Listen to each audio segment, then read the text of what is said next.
Hello friends, welcome to Shriram Academy Dekhapile. In this video, we are discuss about the 8th class chapter. ଅଷ୍ଟମ ଶ୍ରେଣୀରେ ଯେଉଁ ଅଛି ଅଷ୍ଟମ ଶ୍ରେଣୀରେ ଯେଉଁ ଚାପ୍ଟର ଅଛି କୋଇଲା ଓ ପେଟ୍ରୋଲିୟମ ପରେ ତା ନାଁଟା କ'ଣ? କୋଇଲା ଓ ପେଟ୍ରୋଲିୟମ ପରେ ଯେଉଁଟା ଅଛି ତୁମର ଦହନ ଓ ଶିକ୍ଷା, ସେ ଦହନ ଓ ଶିକ୍ଷାର NMS ପାଇଁ ଗ୍ୟାରେଣ୍ଟେଡ଼ କ୍ୱେଶ୍ଚିନ୍ ଆଜି ଆମେ ଡିସ୍କସନ୍ କରିବା। ତ ଡେରି ନକରି ଷ୍ଟାର୍ଟ କରିବା। ପ୍ରଥମ କ୍ୱେଶ୍ଚିନ୍ଟି କ'ଣ ଦେଇଛି ଦେଖିବା। ପ୍ରଥମ କ୍ୱେଶ୍ଚିନ୍ଟି ଦେଇଛି କେଉଁ ଗ୍ୟାସ୍ କମ୍ କ୍ଷତିକାରକ? କେଉଁ ଗ୍ୟାସ୍ କମ୍ କ୍ଷତିକାରକ? କେଉଁ ଗ୍ୟାସ୍ଟା ହେଉଛି କମ୍ କ୍ଷତିକାରକ? LPGଟା LPG ହେଇପାରେ କାର୍ବନ ଡାଇଅକ୍ସାଇଡ଼ ନୁହଁ, CNG ହେଇପାରେ କାର୍ବନ ମୋନୋକ୍ସାଇଡ଼ ନୁହଁ। ତାପରେ ଆମେ ଏଇ ଦୁଇଟାରୁ ଦେଖିବା, LPG ଆଉ CNG ଭିତରୁ ଦେଖିବା। LPG ମାନେ ଲିକ୍ୱିଫାଇଡ଼୍ ପେଟ୍ରୋଲିୟମ ଗ୍ୟାସ୍, CNG ମାନେ କମ୍ପ୍ରେସ୍ଡ ନ୍ୟାଚୁରାଲ୍ ଗ୍ୟାସ୍। ତେଣୁକରି LPG CNG ଭିତରୁ ସବୁ କମ୍ କ୍ଷତିକାରକ ହେଉଛି CNG। ଯଦି CNGଟା ଅପସନ୍ରେ ନଥାନ୍ତା, କେବଳ LPGଟା ଥାନ୍ତା, ତାହେଲେ ତୁମେ LPG ହିଁ ମାରିଥାନ୍ତ। ତାପରେ କ୍ୱେଶ୍ଚିନ୍ ନମ୍ବର 2କୁ ଯିବା।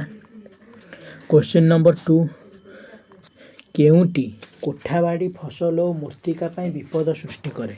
କୋଠାବାଡ଼ି ଫସଲ ଓ ମୃତ୍ତିକା ପାଇଁ ବିପଦ ସୃଷ୍ଟି କରେ। କୋଠାବାଡ଼ି ଫସଲ ଓ ମୃତ୍ତିକା ପାଇଁ ବିପଦ ସୃଷ୍ଟି କରେ। କୋଠାବାଡ଼ି ଫସଲ ମୃତ୍ତିକା, ଗ୍ଲୋବାଲ୍ ୱାର୍ମିଂ ତ ନୁହଁ। ଗ୍ଲୋବାଲ୍ ୱାର୍ମିଂ ଏଇଟା ବାୟୁ ପାଇଁ, ବାୟୁମଣ୍ଡଳ ପାଇଁ, ଜୀବଜଗତ ପାଇଁ। ଅମ୍ଳବୃଷ୍ଟି, କରେକ୍ଟ ଆନ୍ସର୍ ହେଉଛି କ'ଣ? ଅମ୍ଳବୃଷ୍ଟି। ଏସିଡ୍ ରେନ୍, ଏସିଡ୍ ରେନ୍ କ'ଣ କରେ? କୋଠାବାଡ଼ି ଫସଲ ମୃତ୍ତିକା ପାଇଁ ବିପଦ ସୃଷ୍ଟି କରେ। କ୍ୱେଶ୍ଚିନ୍ ନମ୍ବର 3, କ୍ୱେଶ୍ଚିନ୍ ନମ୍ବର 3 ଦେଇଛି ପେଟ୍ରୋଲର କ୍ୟାଲୋରୀ ମୂଲ୍ୟ କେତେ? ପେଟ୍ରୋଲର କ୍ୟାଲୋରୀ ମୂଲ୍ୟ କେତେ? ପେଟ୍ରୋଲର କ୍ୟାଲୋରୀ ମୂଲ୍ୟ, ପେଟ୍ରୋଲର କ୍ୟାଲୋରୀ ମୂଲ୍ୟ କେତେ ତୁମେ ମାନେ ମନେ ରଖିଛ କି? ପେଟ୍ରୋଲର କ୍ୟାଲୋରୀ ମୂଲ୍ୟ ହେଉଛି 17,000 କିଲୋ କ୍ୟାଲୋରୀ। ଯେଉଁ D. Question number 4, question number 4 କ'ଣ ଦିଆହେଇଛି ଦେଖିବା। ନିମ୍ନଲିଖିତ ମଧ୍ୟରୁ କେଉଁଟିର କ୍ୟାଲୋରୀ ମୂଲ୍ୟ ସର୍ବାଧିକ? କେଉଁଟିର କ୍ୟାଲୋରୀ ମୂଲ୍ୟ ସର୍ବାଧିକ? ସର୍ବାଧିକ କ୍ୟାଲୋରୀ ମୂଲ୍ୟ ସର୍ବାଧିକ ମାନେ ସେଇଟା ଶୀଘ୍ର ସାଙ୍ଗେ ସାଙ୍ଗେ ନିଆଁ ଧରିବ, ମାନେ ସେଇଟା ହେଉଛି କ'ଣ? ହାଇଡ୍ରୋଜେନ୍। ହାଇଡ୍ରୋଜେନ୍ ତ ଜଳିବାରେ, ହାଇଡ୍ରୋଜେନ୍ ତ ନିଜେ ଜଳେ ଆଉ। କ୍ୱେଶ୍ଚିନ୍ ନମ୍ବର 5କୁ ତାପରେ ଦେଖିବା, ଟିକେ ଜୁମ୍ କରିଦେବା। କ୍ୱେଶ୍ଚିନ୍ ନମ୍ବର 5, ଶିକ୍ଷାର କେଉଁ ମଣ୍ଡଳଟି ସବୁଠାରୁ ଉତ୍ତପ୍ତ? ଶିକ୍ଷାର କେଉଁ ମଣ୍ଡଳଟି ସବୁଠାରୁ ଉତ୍ତପ୍ତ? ଅତିଦୀପ୍ତ ମଣ୍ଡଳ। ଶିକ୍ଷାର ଅତିଦୀପ୍ତ ମଣ୍ଡଳଟି ଅତ୍ୟନ୍ତ ଉତ୍ତପ୍ତ। କ୍ୱେଶ୍ଚିନ୍ ନମ୍ବର 6, କେଉଁ ମଣ୍ଡଳରେ ଦହନ ହେଉନଥାଏ? କେଉଁ ମଣ୍ଡଳରେ ଦହନ ହେଉନଥାଏ? ଦୀପ୍ତିହୀନ ମଣ୍ଡଳ, ନା ଦୀପ୍ତିମାନ ମଣ୍ଡଳ, ନା ଅତିଦୀପ୍ତି ମଣ୍ଡଳ, ନା ସମସ୍ତ? କେଉଁ ମଣ୍ଡଳରେ ଦହନ ହେଉନଥାଏ? ଦୀପ୍ତିହୀନ ମଣ୍ଡଳ। ହୀନ ବା ଦହନ ହୁଏ ନାହିଁ।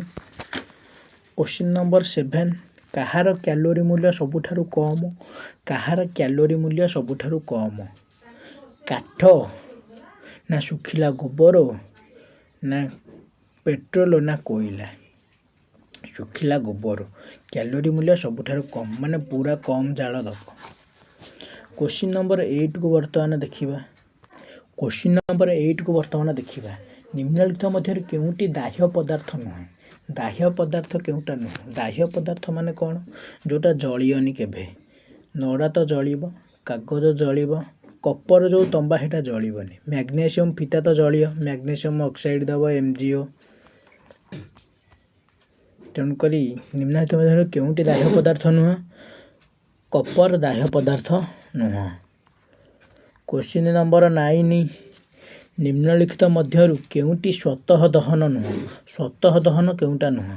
ସ୍ୱତଃ ଦହନ, ପେଟ୍ରୋଲିୟମର ଦହନ, ନା ଧଳା ଫସ୍ଫରସର ଦହନ, ନା ଜଙ୍ଗଲରେ ନିଆଁ ଲାଗିବା, ନା କୋଇଲା ଗଦାରେ ନିଆଁ ଲାଗିବା? ପେଟ୍ରୋଲିୟମର ଦହନ ସେଇଟା ହେଉଛି କ'ଣ? ସ୍ୱତଃ ଦହନ ନୁହଁ। କ୍ୱେଶ୍ଚିନ୍ ନମ୍ବର 10କୁ ଦେଖିବା। କ୍ୱେଶ୍ଚିନ୍ ନମ୍ବର 10, କେଉଁ ଗ୍ୟାସ୍ ଅମ୍ଳବୃଷ୍ଟି ପାଇଁ ଦାୟୀ? କେଉଁ ଗ୍ୟାସ୍ ଅମ୍ଳବୃଷ୍ଟି ପାଇଁ ଦାୟୀ? ଅମ୍ଳବୃଷ୍ଟି ପାଇଁ କେଉଁ ଗ୍ୟାସ୍ଟି ଦାୟୀ? ଅମ୍ଳଜାନ ତ ନୁହଁ, ଓଜୋନ ନୁହଁ, ମିଥେନ୍ ନୁହଁ, sulphur dioxide, SO2। Sulphur dioxide gas ହେଉଛି ଅମ୍ଳବୃଷ୍ଟି ପାଇଁ ବା ଏସିଡ୍ ରେନ୍ ପାଇଁ ଦାୟୀ। କ୍ୱେଶ୍ଚିନ୍ ନମ୍ବର 11କୁ ଦେଖିବା। କ୍ୱେଶ୍ଚିନ୍ ନମ୍ବର 11, କେଉଁଟି ମୃଦୁ ଦହନର ଉଦାହରଣ? କେଉଁଟି ମୃଦୁ ଦହନର ଉଦାହରଣ? କୋଇଲା ଜଳିବା, ନା କାଠ ଜଳିବା, ନା ବିଦ୍ୟୁତ୍ ବଲ୍ବ ଜଳିବା, ନା ରୂପା କାନଫୁଲ କଳା ପଡ଼ିବା? ମୃଦୁ ଦହନର ଉଦାହରଣ ରୂପା କାନଫୁଲ କଳା ପଡ଼ିଆ। ତୁମେ ଭାବୁଛ କାନଫୁଲ କଳା ପଡ଼ିଆ ଏଥିରେ ଦହନ କ'ଣ? ମୃଦୁ ଦହନ, ମାନେ ଦହନ ହେଉଛି କିନ୍ତୁ ତୁମେ ଦେଖିପାରୁନ। ଏଇଟା ହେଉଛି ମୃଦୁ ଦହନ, ମାନେ ଏଇଟା ଅଧିକା ସମୟ ଲାଗିଥାଏ। କ୍ୱେଶ୍ଚିନ୍ ନମ୍ବର 12କୁ ଯିବା। କେଉଁଟି ନିଆଁ ଲିଭାଇବାରେ ଏକ ଭଲ ସହାୟକ ପଦାର୍ଥ? ନିଆଁ ଲିଭାଇବାରେ କେଉଁଟି ଏକ ଭଲ ସହାୟକ ପଦାର୍ଥ? ନିଆଁ ଲିଭାଇବାରେ ଭଲ ସହାୟକ ପଦାର୍ଥ କ'ଣ? ଜଳ ଦେଇଛି, ଉଦ୍ଜାନ ଦେଇଛି, ଅମ୍ଳଜାନ ଦେଇଛି, ବାଲି ଦେଇଛି। ଜଳ। କ୍ୱେଶ୍ଚିନ୍ ନମ୍ବର 12 ଜଳ ହେବ। ଯଦି ଅପସନ୍ରେ ଥାନ୍ତା କାର୍ବନ ଡାଇଅକ୍ସାଇଡ଼, ତାହେଲେ କାର୍ବନ ଡାଇଅକ୍ସାଇଡ଼ ସବୁଠୁ ନିଆଁ ଲିଭାଇବାରେ ସବୁଠୁ ଭଲ ପଦାର୍ଥ। କ୍ୱେଶ୍ଚିନ୍ ନମ୍ବର 13କୁ ଦେଖିବା। କ୍ୱେଶ୍ଚିନ୍ ନମ୍ବର 13 ମିଥେନର କ୍ୟାଲୋରୀ ମୂଲ୍ୟ କେତେ? ମିଥେନର କ୍ୟାଲୋରୀ ମୂଲ୍ୟ କେତେ? ମିଥେନର ମନେ ରଖ ପିଲାମାନେ 50,000 କିଲୋ କ୍ୟାଲୋରୀ। କ୍ୱେଶ୍ଚିନ୍ ନମ୍ବର 14କୁ ଯିବା। କାଠର ଅସମ୍ପୂର୍ଣ୍ଣ ଦହନରେ କେଉଁ ଗ୍ୟାସଟି ସୃଷ୍ଟି ହୁଏ? କାଠର ଅସମ୍ପୂର୍ଣ୍ଣ ଦହନରେ କେଉଁ ଗ୍ୟାସଟି ସୃଷ୍ଟି ହୁଏ? ଅସମ୍ପୂର୍ଣ୍ଣ ଦହନ ହେଲେ କୋଇଲା ସୃଷ୍ଟି ହୁଏ। କୋଇଲା ସୃଷ୍ଟି ହେବ ମାନେ କ'ଣ ସୃଷ୍ଟି ହେବ? Carbon monoxide. ଯେଉଁ ଅପସନ୍ ନମ୍ବର B ଅଛି, କାଠର ଅସମ୍ପୂର୍ଣ୍ଣ ଦହନରେ କାର୍ବନ ମନୋକ୍ସାଇଡ଼ ସୃଷ୍ଟି ହୁଏ। ଏବେ ଦେଖିବା କ୍ୱେଶ୍ଚିନ୍ ନମ୍ବର 15। କ୍ୱେଶ୍ଚିନ୍ ନମ୍ବର 15କୁ ଦେଖିବା। କେଉଁଥିରୁ ସହଜରେ ଅଙ୍ଗାରକାମ୍ଳ ମିଳେ? ଅଙ୍ଗାରକାମ୍ଳ କେଉଁଥିରୁ ସହଜରେ ମିଳେ? ବାଇସୋଡ଼ା। ବାଇସୋଡ଼ାରୁ ସହଜରେ ଅଙ୍ଗାରକାମ୍ଳ ମିଳେ। କ୍ୱେଶ୍ଚିନ୍ ନମ୍ବର 16 ଇନ୍ଧନକୁ ନିଆଁ ଧରାଇବା ପାଇଁ ତାର କେଉଁ ପର୍ଯ୍ୟନ୍ତ ଜଳାଇବାକୁ ପଡ଼େ? ଇନ୍ଧନ, ଯେକୌଣସି ଇନ୍ଧନକୁ ନିଆଁ ଜଳାଇବା ପାଇଁ ତାର କେଉଁ ପର୍ଯ୍ୟନ୍ତ ଜଳାଇବାକୁ ପଡ଼େ? ପ୍ରଜ୍ୱଳନ ତାପମାତ୍ରା ପର୍ଯ୍ୟନ୍ତ ଜଳାଇବାକୁ ପଡ଼େ। କ୍ୱେଶ୍ଚିନ୍ ନମ୍ବର 17 ଗୋଟିଏ ଦୀପଶିଖାର କେତୋଟି ମଣ୍ଡଳ ଥାଏ? ଗୋଟିଏ ଦୀପଶିଖାର କେତୋଟି ମଣ୍ଡଳ ଥାଏ? 3ଟି ମଣ୍ଡଳ। କ୍ୱେଶ୍ଚିନ୍ ନମ୍ବର 18 ଶିଖାର ଆଲୋକ ପ୍ରଦାନକାରୀ ମଣ୍ଡଳକୁ କ'ଣ କୁହାଯାଏ? ଶିଖାର ଆଲୋକ ପ୍ରଦାନକାରୀ ମଣ୍ଡଳକୁ କ'ଣ କୁହାଯାଏ? ଦୀପ୍ତିମାନ ମଣ୍ଡଳ କୁହାଯାଏ। କ୍ୱେଶ୍ଚିନ୍ ନମ୍ବର 19 ଏଲ୍ପିଜିର କ୍ୟାଲୋରୀ ମୂଲ୍ୟ କେତେ? ଏଲ୍ପିଜିର କ୍ୟାଲୋରୀ ମୂଲ୍ୟ କେତେ? ଏଲ୍ପିଜିର କ୍ୟାଲୋରୀ ମୂଲ୍ୟ ହେଉଛି କେତେ? 55,000 kilo ଜୁଲ୍ per kilo calorie. Question number 20 କେଉଁଟି ଅଗ୍ନି ନିର୍ବାପକ ରୂପେ ବ୍ୟବହୃତ ହୁଏ ନାହିଁ? କେଉଁଟି ଅଗ୍ନି ନିର୍ବାପକ ରୂପେ ବ୍ୟବହୃତ ହୁଏ ନାହିଁ? ଅମ୍ଳଜାନ। କାରଣ ଅମ୍ଳଜାନ ତ ଥିଲେ ଆହୁରି ଜୋରସୋରରେ ଜଳିବ।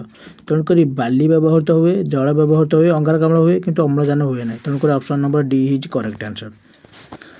ଏଇଟା ଥିଲା ଦହନ ଓ ଶିଖା ଅଷ୍ଟମ କ୍ଲାସ୍ NMS ପାଇଁ ଗ୍ୟାରେଣ୍ଟି କ୍ୱେଶ୍ଚିନ୍ର କ୍ୱେଶ୍ଚିନ୍ ଆନ୍ସର୍।